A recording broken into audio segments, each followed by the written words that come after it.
Last year, we were proud to be part of a coalition of faith, labor, and nonprofits and community groups to raise the Minnesota minimum wage. During that effort, we heard stories of working people who weren't even being paid the wages they had earned. We heard stories of workers being forced to use secondary time cards to deny overtime pay. We heard stories of employers shutting down without notice and failing to issue final paychecks. We even heard stories of employers paying below the existing minimum wage.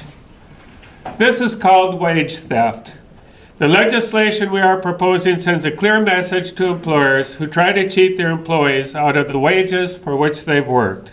A recent study says that in major metropolitan areas, 68% of workers in low-wage industries had experienced some form of wage theft in the past work week, and that low-wage workers lose on average $2,634 annually due to wage theft. Wage theft affects all industries and all workers, but disproportionately affects low-income workers and immigrant workers. Representative Metsa, myself, and Senator Tomassoni, the Senate author, we represent the Iron Range, which was built on immigrant labor over 100 years ago, and those things were happening then and they're still happening now. And that's really unfortunate and disheartening, and it's time that we fix that problem. Yo en 2 ocasiones estuve trabajando y las 2 veces me robaron mi salario. In 2 different occasions, I was working and they stole my wages. $5,000 en un trabajo y $2,000 en otro trabajo. So in one job, it was $5,000, and another job, $2,000. Fui con los miembros de ese tool y ellos me ayudaron a recuperar mi salario.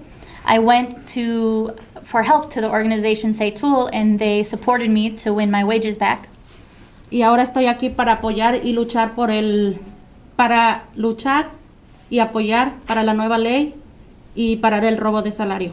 And so that's why I'm here today, to support this new law and fight that it passes so that we stop wage theft.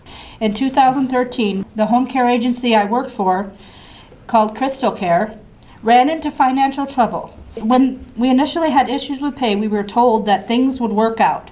In the end, 600 of us worked up to 45 days for pay that we never did and never will see. So that's wages that people are out of. They can't afford to pay their house payment, they can't afford to pay their car payment. People in this situation lost their houses, their cars. They ended up on the streets. I mean, that shouldn't happen to people who work hard. En solo el año pasado, el 2014,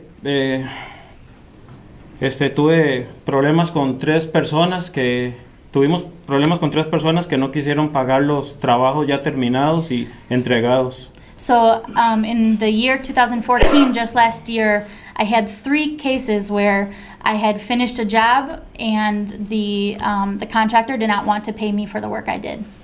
Hoy en día estoy con el apoyo de ese tool para poder pelear mi dinero, y eso ha representado gastos de combustible, mi tiempo y pagar el notario, dinero que lógicamente yo no tengo, no poseo. So I want to fight to win my wages back, but what does that take? It takes my time, it takes gas money, it takes money to pay a notary, it takes money to file a court case, and that's money that I and many other people don't have to spend.